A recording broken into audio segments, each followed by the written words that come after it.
McDonald's or Burger King? While the Whopper has become an iconic BK staple, not every item has been a hit. Here are the 10 biggest Burger King failures. Oh God, I'm a failure. The Whopperito. I feel like a big Whopper. For this menu item, Burger King attempted to put two extremely popular things together, the Whopper and fast casual Mexican food a la Taco Bell. Unfortunately for Burger King, the plan did not go quite how they would have liked it to. Launched in 2016, it was first introduced in several Pennsylvania locations in June of that year before launching across the nation in August. The Whopperito contained the elements of a conventional Whopper, beef, onions, tomatoes, lettuce, and pickles, with the twist being that it was all wrapped up in a flour tortilla with an added queso sauce inside. We have queso! Though Burger King executives thought that they'd struck gold, combining Mexican and American cuisines in one revolutionary product, the reviews were less than stellar. The critics harshly panned the new item, with one reviewer saying that the Whopperito was as disgusting as it looks. The response from customers wasn't much better, with low sales and a lack of overall interest, and the item was discontinued shortly after it was introduced. In the end, people who are in the mood for some fast Mexican food are much more likely to make their way to the nearest Taco Bell or Chipotle. Burger King dinner baskets. Basket? Why? Burger King is one of the last places you'd think of to go for a nice sit-down dinner. But back in 1992, you may be surprised to learn that this very much was the case. At least for a while, anyway. In an attempt to court the dinner-time customers, Burger King began offering dinner service between 4 p.m. and 8 p.m. They served all-in-one meals in dinner baskets. The baskets included main entrees with choices including a Whopper, crispy chicken fillet, a steak sandwich, and fried shrimp, as well as sides including baked potatoes, fries, coleslaw, or a side salad. These new dinners were heavily advertised, with a Burger King spokesman saying at the time that with the table service and new dinner entrees, they were reaching out to a consumer segment that may not have before come to a fast food restaurant. This is my first time. The advertising campaign for the new promotion was headed by New York-based agency Darcy Macias Benton & Bowles. Various advertisements were shown on networks such as MTV, and tie-ins were made with the films The Last Action Hero and The Nightmare Before Christmas. This decision to push for a new audience was an interesting move from the company. However, it once again wasn't quite the runaway success BK had hoped for. As most people go to fast food restaurants for the implied fast and convenient service, it's no surprise that the dinner baskets were shortly retired after their introduction in the 90s.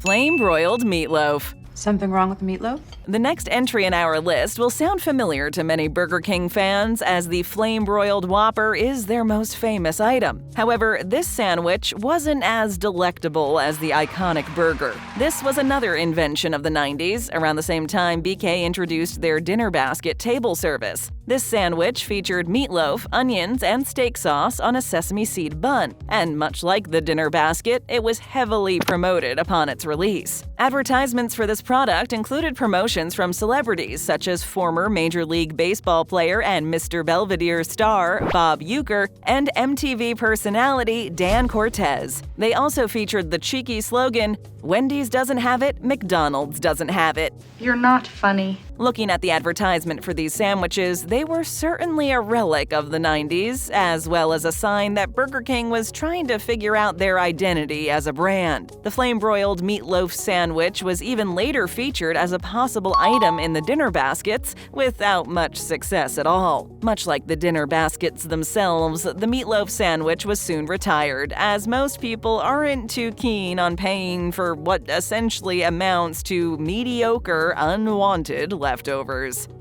Omelet Sandwich. Here's your omelet.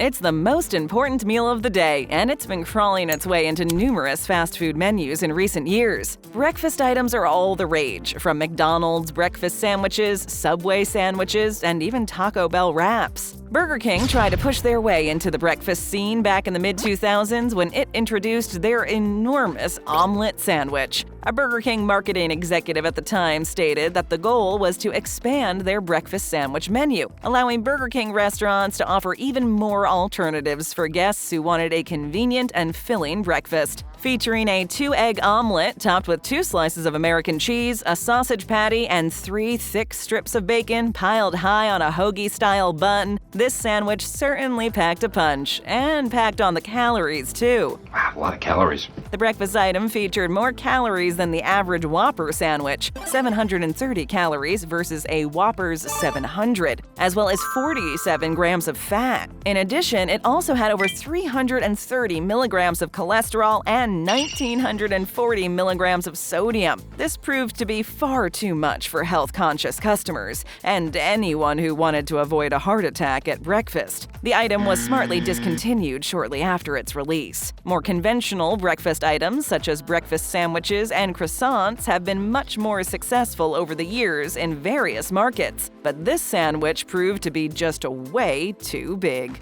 Burger King Real Meals. Let's go scare us up a real meal. This next failed BK item is quite the strange one. In 2019, Burger King introduced Real Meals, a line of items that were intended to be a send-up of McDonald's Happy Meals, but also an ill-conceived campaign for mental health awareness. The meals, released to coincide with Mental Health Awareness Month, all had their own names related to different moods, such as their IDGAF meal, Yas meal, and Salty meal. They also featured some cringe-inducing commercials to go alongside, with phrases like, "Sometimes you feel happy, sometimes you feel crappy." I don't know what to feel! The whole campaign was torn to pieces by social media and critics alike, with many people relating it to the time that Kendall Jenner and Pepsi tried to end racism. Or as writer and comedian Grace Spellman tweeted, "Just punched a hole in my wall thinking about all the money I could have saved last year by just having Burger King instead of having to go to the psychiatric hospital." This tone-deaf campaign just goes to show that even if you have positive intentions, you can seriously mess up. Burger King has not brought the items back following the immense backlash that they've received,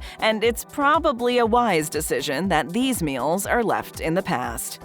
Burger Buddies. Buddies like when? When were we buddies? Another fast food trend that has seen a rise in recent years is offering mini versions or smaller sandwiches and burgers, often on value menus. These include the Buddy Burgers from A&W and, of course, the iconic White Castle sliders. Burger King also threw their hat into the ring for these products with their Burger Buddies. Introduced in the 1980s, Burger King was inspired by White Castle's success, so they introduced their own tiny burger bundles in packs of 6. Though this was a clever idea, not every aspect of making the burgers was thought through. As it turns out, one of the bigger issues was that the burgers were often so small they would fall through the grill. Because of this, or not, they were discontinued soon after. Get rid of them, please. This would not be the last time that Burger King tried mini burgers. In 2008, Burger Buddies were reintroduced and repackaged as BK Burger Shots, which were more or less the same product for a limited-time offer. Poor marketing efforts and a lack of enthusiasm from customers and critics ensured that this would be the last time that Burger King tried these mini burger sliders, at least for now. It's only a matter of time before the next iteration of these are rolled out once again. Satisfries. For personal satisfaction. Fries are, of course, a staple at any fast food establishment, and Burger King is certainly no exception to this. Burger King has tried various types of fries over the years, but one that has stood out as a major failure was their Satisfries. These were billed as health-conscious, low-fat alternatives to regular fries when they were introduced back in 2013. They contained 40% less fat and 30% fewer calories than the typical French fries. While we all know that fries are irresistible, it seemed that this product was not destined for success. Like many other health-oriented alternatives at fast food places, they were not very successful. We tried and we failed. Explaining the lack of success for the fries, one researcher described French fries as an indulgence just like ice cream, saying you don't eat them if you're worried about your diet. So the lesson for Burger King is that when it comes to fries, people like to enjoy them and indulge. So if BK is having any thoughts about bringing the Satisfries back, don't. Go for something more akin to chicken fries or Cheeto fries. In comparison, other health-oriented items like salads and wraps have nothing to compare against, which is why they are successful. Fries, on the other hand, must compete with their much more popular counterparts.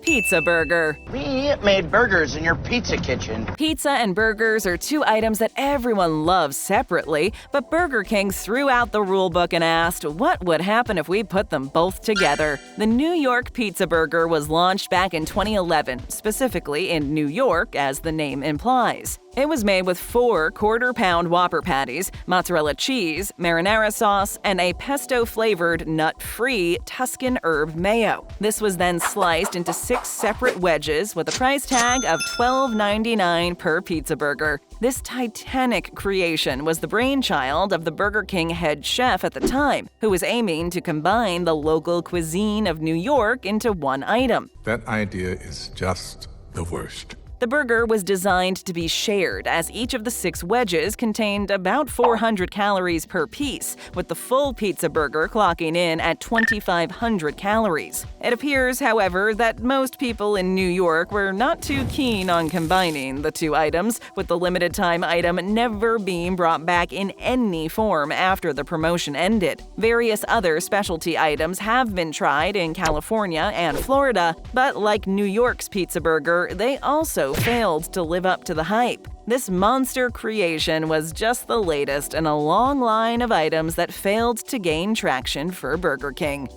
Turkey burger. His turkey burgers are very dry. Beef burgers aren't for everyone. Now, more than ever, we have tons of alternatives for people based on their dietary choices, such as plant-based burgers or burgers using a different meat, such as chicken, or in this case, turkey. In 2013, Burger King saw a growing market for these turkey burgers and decided that it was time for them to give it a go. By substituting the beef in the burger for turkey, it meant a change in the flavor of the burger. However, the caloric content of the burger was actually very close to the original beef variant. Hey, nobody noticed and nobody cared. The turkey burger contained a hefty 530 calories, only 100 calories less than a Whopper, and more than the chain's grilled chicken sandwich, which contained 470 calories. The turkey burger has not been a popular choice for other brands since this, as the burger failed to generate much interest among the general public. It appears that the turkey will remain as a Subway staple and a classic of Thanksgiving, rather than as a fast food burger specialty anytime in the future.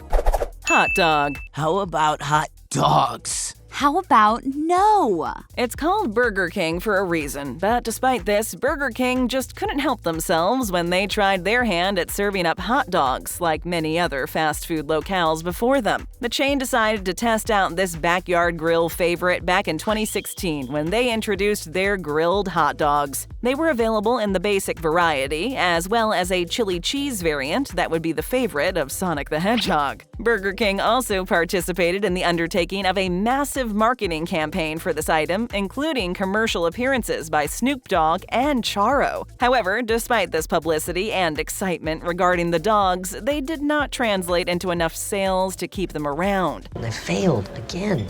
Many customers were not impressed by the taste, describing them as tasting burnt or rubbery, with another complaint being an overindulgence in condiments. Though, unfortunately, hot dogs did not find success at Burger King. It just shows how difficult it is to create a new successful item at established fast food joints. As we said, it's called Burger King for a reason, and burgers will always be the bread and butter of the operation. It remains to be seen what other interesting items BK will try out in the future, but it will certainly be something for everyone to watch out for to see what they come out with next.